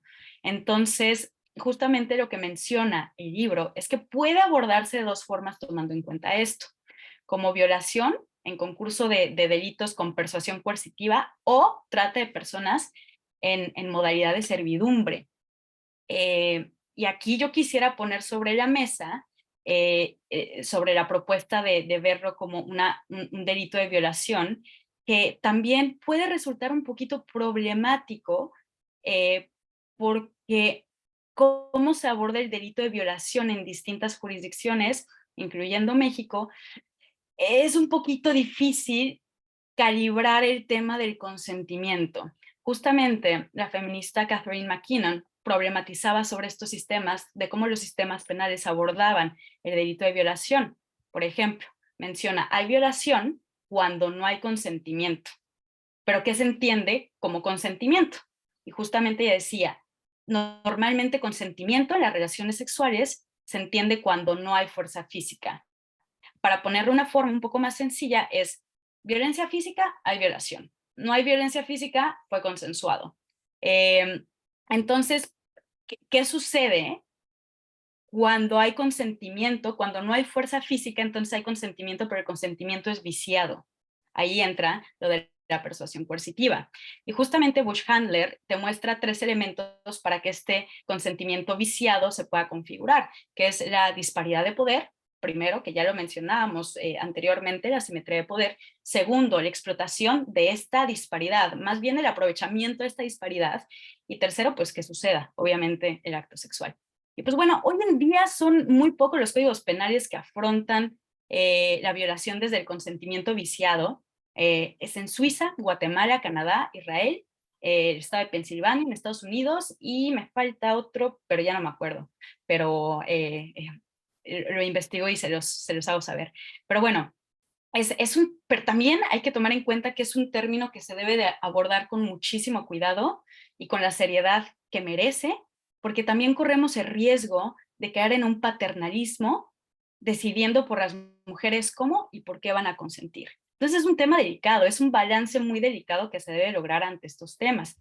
Pero pues bueno, estas son mis aportaciones sobre este grandioso libro. Y de nuevo, muchísimas gracias y pues bueno, estoy abierta a cualquier comentario, pregunta, mención. Muchas gracias, Jimena. Como siempre, maravillosa. ¿Alguna pregunta, alguna retroalimentación, algo que les haya llamado la atención? ¿No? Bueno, vamos a hacer una cosa. Reflexionen un poquito y si surge algún tema vinculado a las sectas, a la parte de género, algo que les haya llamado la atención, pues al terminar lo compartimos si quieren, ¿no? Yo le doy entonces muchísimas gracias a Jimena Jiménez, ¿no? Bueno, pues por último, pues viene la intervención de nuestro querido autor, mi querido amigo de todos nosotros. Es para mí un placer que esté no solamente en la Ibero, sino con mi grupo de penal, que a mí me da pues mucho orgullo, ¿no? Que mis alumnas, ¿no? Mis alumnos, pues empiecen a tener contacto con catedráticos, con juristas, pues de otras latitudes, ¿no? Es para mí un motivo de alegría. Y pues bueno, Carlos tuvo a bien enviarme su currícula, ¿no? Su currículum y pues miren, voy a ser brevísimo porque el currículum es tremendo, simplemente. Entonces, pues miren, Carlos Bardavío es abogado en ejercicio desde el 2008. Es doctor en Derecho Penal con la calificación sobresaliente cum laude por la Universidad de Sevilla bajo la tesis Las sectas en el Derecho Penal del 2017. Es socio director del despacho Bardavío Abogados, profesor de Derecho Penal en el Máster Universitario de Derecho Penal Económico de la Universidad de La Rioja. Imparte asignaturas como Delitos Económicos 2, Principios Conceptuales de Derecho Penal Económico y Criminología Aplicada, Derecho Procesal Penal. Últimamente yo lo he visto en redes sociales y teniendo una enorme actividad en televisión española, ha estado en Bélgica impartiendo conferencias, tiene un enorme compromiso con el tema de las víctimas de determinados grupos allá en Europa, en España. Y pues bueno, no tiene una infinidad de publicaciones. Contamos con el honor de que Carlos ha publicado en la revista jurídica de la Ibero. Lo hizo con muchísimo éxito y su artículo fue absolutamente bien recibido aquí por el Consejo Editorial, que es bastante riguroso, dicho sea de paso, de aquí de la universidad, ¿no? Tiene proyectos de investigación, proyectos de innovación, tiene más de 10 publicaciones. Le señalo fundamentos para una teoría unitaria de la punibilidad y comienzo de la tentativa en derecho penal mexicano, punibilidad del delito de tentativa, déficit de socialización por educación totalitaria, y en fin, ¿no? Es tremendo, habla español, inglés, alemán, en fin, ¿no? Pues es un catedrático completo en realidad, ¿no? Para no quitarles más tiempo, le cedo la palabra a Carlos, por favor. Adelante, Carlos. Pues muchas gracias, querido Gilberto, porque es verdaderamente un gustazo venir a tu casa. Ustedes tendrían que habernos visto hace unos 10 años donde estábamos a estas horas. ¿Hoy qué es? Hoy es jueves. Hoy es jueves. ¿Qué hora es aproximadamente? Ya son las 8. No, yo no digo aquí, ¿qué hora es aquí? Ahorita son 20 para la 1. Bueno, pues ya estaríamos tomando alguna cerveza, ¿no? Sí. Bueno, a eso voy. Es decir, no éramos muy aplicados, pero sí que es cierto que hasta las 12 de la mañana estudiábamos, ¿no? Por lo tanto, venir a su casa y que me haya invitado aquí, pues la verdad es que es un verdadero gustazo, en donde también he publicado y hay también además un aforo bastante importante de alumnos, ¿no? Bien, yo les quiero lanzar una pregunta. ¿Quién de ustedes tiene miedo a caer en una secta? Seguramente ninguno de ustedes va a levantar la mano. O usted sí. No, levante la mano quien tiene miedo en caer en una secta. ¿Quién tiene miedo? Digan la verdad, que estamos en un foro libre. 1, 2, 3, 4, 5. Es minoritario, ¿verdad? La mayoría no tiene miedo a caer en una secta. Ha habido aproximadamente un 20%, ¿no? Así es. Bien. ¿Eso qué quiere decir? Primero quiere decir que hay una despreocupación. Seguramente los que no han levantado la mano seguramente lo afirmo más bien, porque los estudios en psicología lo afirman, porque han preguntado a las víctimas. Oiga, ¿usted qué nivel económico y sociocultural tiene? No, elevado, estudiar en la Ibero. Soy abogado o abogada de reconocido prestigio, tengo un doctorado. Esas son las víctimas al 50% de las sectas. El 50% de las personas que se considera luego víctima de una secta son gente que está pasando por estas aulas. Estas aulas, las de la UNAM, las de Anáhuac y otras universidades, ¿no? Esto no lo digo yo, lo dicen los estudios más autorizados de la psicología en Estados Unidos y en Europa. Pero porque han preguntado a las víctimas. Y en los casos que ha habido condena. ¿Cuántos casos creen ustedes que ha habido de condena a grupos coercitivos? Más allá del de Hueco no hubo condena, ¿no? Bueno, sí, a uno o a dos, porque salieron cuando se estaba incendiando el edificio, el rancho. ¿Cuántas condenas creen que hay? Les lo voy a decir. En Francia hay una ley, no antisectas, hay una ley de manipulación psicológica desde el año 2001. Y es un estado laico. México es un estado laico, ¿verdad? ¿Y por qué no tiene esa ley de manipulación psicológica? Porque a nadie le importa. A nadie le interesa a esas víctimas. Es un 1% de la población. Al 99% de la población y a los legisladores no les importa el 1%. Es la dictadura de la mayoría. Eso lo decía Carl Smith. ¿Eh? Bueno, aquí voy con esto. Lo que he tratado de decir ahora mismo es despertar su interés sobre este tema. Ya lo ha hecho muy bien también mi querida compañera Jimena, por supuesto mi querido compañero Marco y también mi querida compañera Areli. En el caso de Jimena, ella ha evidenciado en un tiempo muy limitado una vinculación entre la violencia de género, esa sutil, imperceptible para la víctima, donde llega a tolerar y a comprender el maltrato, y lo ha comparado magníficamente bien con la persuasión coercitiva en otros ámbitos, no solo religiosos, sino de cualquier tipo de relación humana, también las de pareja. Claro, lo que pasa es que es un delito contra la libre voluntad, o mejor dicho, es un delito, que es la conclusión de este libro, es un delito contra la capacidad de libre voluntad, que es muy difícil de probar, no lo voy a negar. Como es muy difícil de probar la violencia de género psicológica. También es cierto que hay unos peritajes de psicólogos que son nefastos. En media hora ya hay violencia de género, con una entrevista, y se tumban en los tribunales esos peritajes. Vamos a hacer las cosas bien. Eso en violencia de género. No, con una entrevista en 30 minutos ya sabes si una mujer está siendo violentada por violencia de género. Eso es muy difícil, una entrevista de 30 minutos. Por eso muchos casos caen. Vuelvo a repetir. Pues imagínense ustedes en esa violencia de género psicológica en donde la mujer tolera el maltrato durante mucho tiempo. ¿Y por qué lo tolera? Pregúntenselo. ¿Por qué lo tolera durante 10 años, 20 años? Está dominada, controlada. Podría ir a denunciar. ¿Por qué no lo hace? El marido ha salido a trabajar. ¿Por qué no lo hace? ¿Por qué el miembro de una secta no sale corriendo cuando se le humilla? Cuando hace una pregunta en un comité, en un salón, en una iglesia, y se le humilla por hacer una pregunta crítica. ¿Por qué no sale corriendo? Si se le humilla públicamente, por ejemplo, o se le amenaza con expulsarlo. O por qué, voy a decir otra cosa, ¿por qué se suicidan?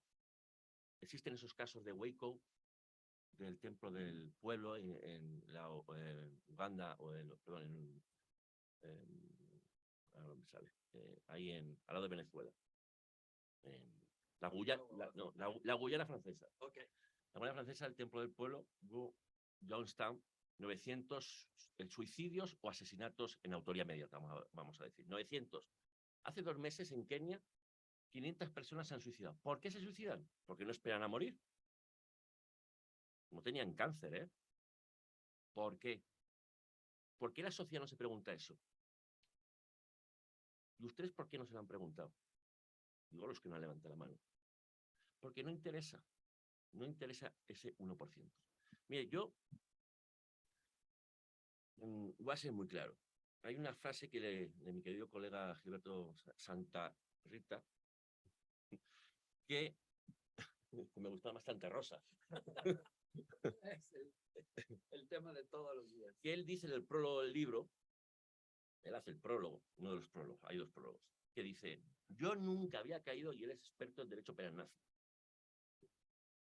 yo nunca había caído que el nacionalsocialismo era una secta coercitiva. Yo lo digo en el libro.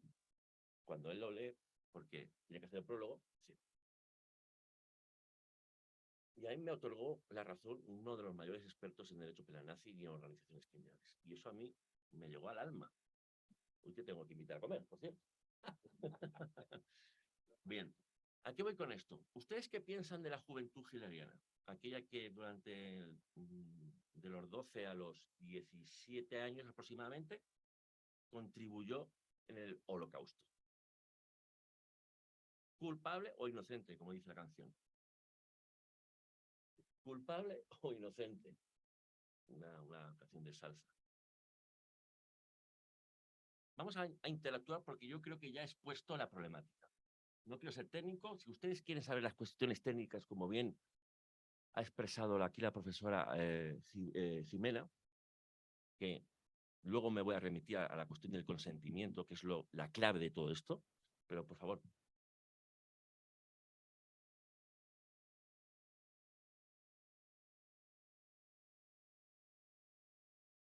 Siento que es mucho más como todo lo que conocen, porque desde, o sea, no ¿Y desde usted es la chiquito. jueza culpable o inocente de la juventud hegeliana? La juventud yo creo La que que es, pero no digo la inocente, actual.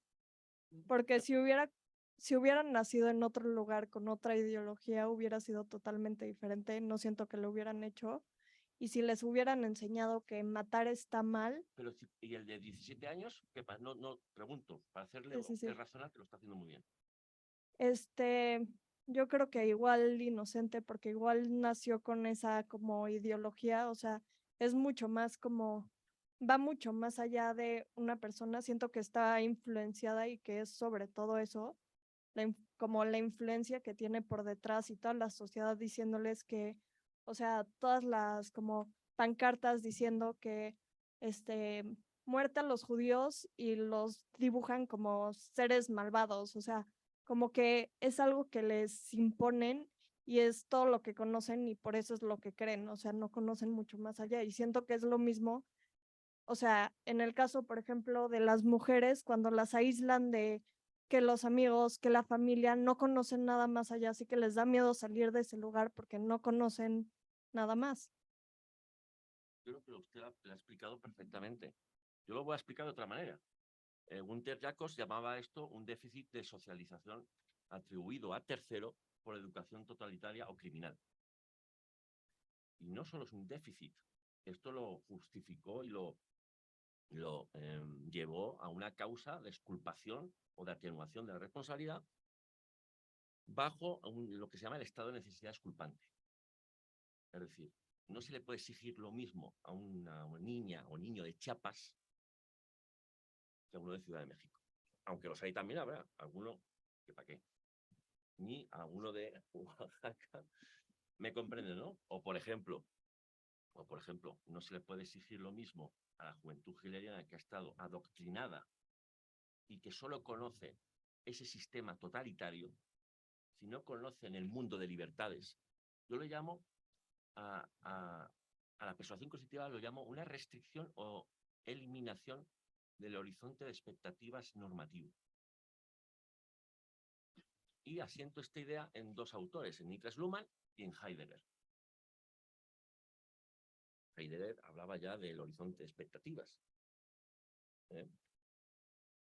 Luhmann hablaba de los sistemas sociales, su diferenciación y la comunicación propia que tienen los sistemas sociales. Y luego Gunther Jacobs, cogiendo estas ideas, habla del déficit de socialización. Y yo hago un mix que es, digamos, un plagio, por decirlo de alguna manera, ¿no? Entonces, esta forma de explicar la problemática, que yo creo que ustedes ahora mismo han entendido perfectamente, llama la atención que no está regulada en México. Y no solo en México, en ningún país de América. Solo está regulada en España, en Francia, en Bélgica, en Luxemburgo. Fíjense que estamos todos unidos. Y algo en Reino Unido. Eso quiere decir que existe algo, ¿no? ¿O es que la persuasión coercitiva solo se da por cuestiones ambientales en España, Francia, Bélgica, Luxemburgo y Reino Unido? No, ¿verdad? Lo que ha pasado es que nadie se ha interesado en este tema. Yo soy el primer autor, lo tengo que decir, que se ha interesado en el siglo XX y XXI en este tema. A nivel jurídico-penal, digamos, de forma extensa. Hay otros autores en España que, como hay una ley, no antisectas, hay una ley que ahora voy a explicar, se han interesado, pero digamos a través de artículos o libros pequeñitos, ¿no? Entonces, yo soy el primer autor que ha trabajado esto durante 10, bueno, en verdad 15 años. La tesis doctoral me costó 10 años de mi vida y este libro 5 años de mi vida, los fines de semana trabajando. Entonces es un tema muy serio porque yo lo que hago es traer todos los artículos de la psicología americana y europea y explico las condenas que ha habido en Francia, Luxemburgo y en Bélgica. Miren, en España hay un artículo que es el 515.2 desde 1995, que ya ha llovido, ustedes no habían nacido, ¿verdad? ¿O sí? No. O sea, que es un artículo viejo, que dice así: se declararán asociación ilícita aquellas asociaciones que utilicen la violencia o la intimidación o el control de la personalidad, aunque tengan fines lícitos. ¿Qué quiere decir eso? ¿Qué quiere decir eso? Es decir, el control de la personalidad, aunque tengan fines lícitos, es decir, aunque sea para que sean felices. Es un artículo que criminaliza precisamente a este tipo de grupos coercitivos, y lo dice el preámbulo de la ley. Pero nunca se ha aplicado en 28 años. ¿Por qué no se ha aplicado en 28 años? Si se crea un artículo porque hay una realidad fáctica. Porque no se atreven los tribunales. Porque es como topar contra la libertad religiosa, la libertad de conciencia. Es que este delito no tiene nada que ver con la libertad religiosa. Es un delito el que yo propongo, o como está en Francia, como está en Bélgica, que garantiza la libertad religiosa ante los abusos de esos líderes espirituales o de terceras personas. Y esto creo que es muy comprensible. En Francia se han conseguido 80 condenas en 20 años a grupos coercitivos, y en Bélgica más o menos. Eso nos dice que hay una problemática que hay que tratar. El tema que ha comentado, ya para finalizar, y podemos abrir un debate, porque yo creo que sí me han entendido ustedes más o menos, es el tema del consentimiento. El tema del consentimiento es el fundamental. Yo lo he explicado en este libro y en la tesis doctoral de la siguiente manera. Es un vicio del consentimiento, pero más que un vicio del consentimiento es una modificación de la voluntad. El consentimiento es la expresión, digamos, ontológica. Pero cuando uno dice que sí, es sí. Pero si uno dice que sí y piensa que no, hay un problema. Por ejemplo, la intimidación grupal en las violaciones, no hay consentimiento, no se dice expresamente, ontológicamente, o se dice que sí porque hay una intimidación grupal, pero es violación. Como el caso de la manada en España, súper polémico, en España. No es abuso, es violación. Porque no tenía otra opción la víctima. No tenía otra opción. Voy a contar rápidamente un caso muy parecido al de la manada, pero relacionado con las sectas coercitivas, que es el caso de los miguelianos. Y lo cuento porque tuve el enorme éxito de que el Tribunal Supremo cogiera mi tesis doctoral y la citara en esta sentencia, diciendo que era la persuasión coercitiva, cogiendo mis propias palabras y haciéndolas suyas y describiendo lo que era la persuasión coercitiva. Por lo tanto, era la primera vez que esto fue en 2021, que el Tribunal Supremo describió lo que es la persuasión coercitiva. Y ese caso versa de lo siguiente. Esto es un grupo de mujeres que pertenece a una orden religiosa que sigue a un tal Miguel. Y por eso se llama los miguelianos. Una orden religiosa vinculada al catolicismo. Bien. Pues los padres de estas mujeres, cuando ya estas mujeres eran mayores de edad, denunciaron que sospechaban de que había agresiones sexuales o abusos sexuales desde hacía 10 años, es decir, durante la minoría de edad y la mayoría de edad. Lo denunciaron los padres, no ellas, por este tal Miguel. Bien, la policía encontró ciertos indicios y el juzgado entendió que había indicios suficientes y metió en prisión a Miguel durante 2 años en prisión. Perdón, 4 años de prisión, pero prisión preventiva. Prisión preventiva. Solo por la denuncia de los padres. A los 2 años de prisión preventiva, ¿sabéis lo que hicieron las mujeres? Que habían negado la agresión sexual o el abuso sexual. A los 2 años, los denunciaron. Lo denunciaron. ¿Por qué tardaron tanto? Por esa persuasión coercitiva, ese apego, ese dominio de la voluntad que tenía que se hacía pasar por San Miguel Arcángel, y las mujeres gustosamente y con ganas permitían gustosamente y con ganas, repito, el acceso canal. Así que, bueno, muchas gracias y me pueden preguntar lo que quieran.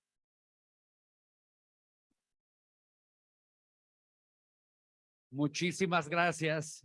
Chicos, desafortunadamente nos quedan 3 minutos una pregunta. Adelante, por favor. Adelante, por favor. Pues yo quisiera preguntar que si no ve una problemática con el hecho, por ejemplo, en especial aquí, perdón, de la militarización y el pues miedo social que causa en el tema como de los grupos de crimen organizado, ¿no? Yo quisiera preguntar que si no lo ve como una traba, una problemática al hecho de pues que la sociedad esté dispuesta a legislar porque prefiere que lo cuide el narco, que lo cuide el ejército. A las personas, o sea, que prefieren que las cuide el narco que las cuide el ejército. Yo, aunque soy también algo experto en organizaciones criminales, porque al final las sectas son organizaciones criminales, es más bien una pregunta sociológica y psicológica,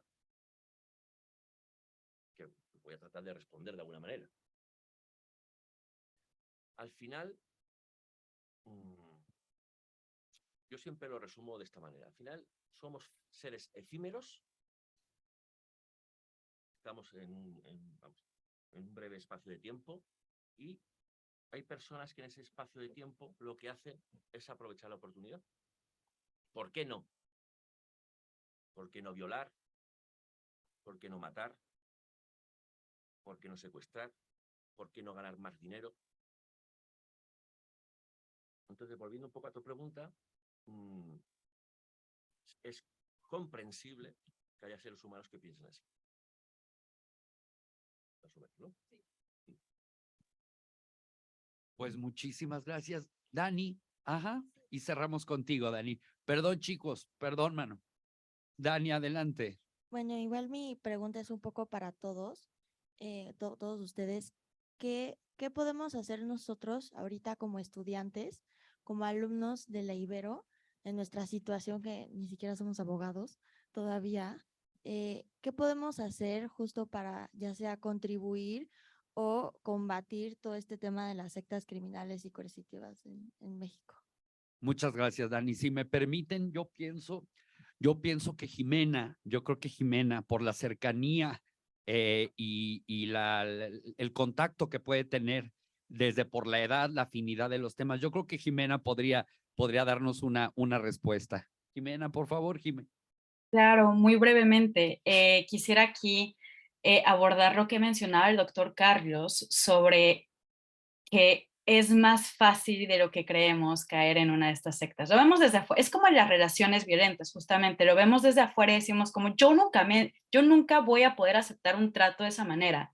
Lo mismo pasa con las sectas, vemos lo que sucede ahí adentro y decimos como, pero ¿qué tipo de persona tienes que ser para caer en este tipo de actividades, ¿no? Debería ser una persona absurdamente tonta, pero no, justamente es como surge todo esto. Entonces debemos de ser sumamente, primero, cuidadosos, obviamente, en poder identificar este tipo de prácticas y si suceden como cerca de nuestro entorno.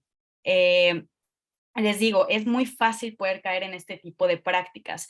Ahora bien, también las redes sociales juegan un papel muy importante. Justamente el doctor lo menciona en su libro, el caso de una menor de edad que es captada por medio del grooming, por redes sociales, y pues son un poco engañados por personas mayores que se hacen pasar por personas menores para generar un poquito de empatía y ser como un poquito como un igual, y generar esta amistad por medio de las redes sociales. Y eso sucede mucho. También está el caso, lo pueden googlear, de Shamina Begum, que era una ciudadana de Reino Unido que fue captada por medio de este grupo yihadista para ser una yihadi wife o una esposa del yihad, y viajó siendo menor de edad. Y pues hoy en día está varada en Medio Oriente porque le quitaron la ciudadanía británica y no tiene la ciudadanía de Bangladesh tampoco. Entonces es muy, muy, muy fácil. Hay que tener muchísimo cuidado en no caer en este tipo de prácticas. Y si lo vemos en nuestro entorno y si vemos a alguna de nuestras personas cercanas empezar a caer en este tipo de prácticas, nosotros ya con esta habilidad que tenemos para identificar cómo suceden este tipo de prácticas, como ya lo platicamos en este panel, pues que salte un foco rojo y decirle, amiga, amigo, por ahí no va, hay que tener mucho cuidado. Yo creo que, obviamente suena siempre fácil aventarle la bolita a las víctimas, y no siempre es la forma más adecuada de abordarlo, pero nosotros, por lo menos como jóvenes, pienso que sí estamos un poquito en una situación de vulnerabilidad porque podemos caer en un poquito en estas prácticas a través de las redes sociales y un poquito a través de la manipulación. Yo no voy a decir que somos jóvenes y somos manipulables, sino simplemente tenemos que irnos un poquito más con cuidado ante este tipo de prácticas. Muchísimas gracias, Jime. Pues bueno, les agradezco, mis chicas, chicos de la Ibero. Jesús, por favor, Juan Manuel, a las y los invitados, Arely, Jimena, hasta allá, por favor, Marco, por supuesto a Carlos, muchísimas gracias y mis chicos, chicas, seguimos platicando de esto en clase, ¿vale? Muchísimas gracias. Gracias, Adri, gracias, Vicky.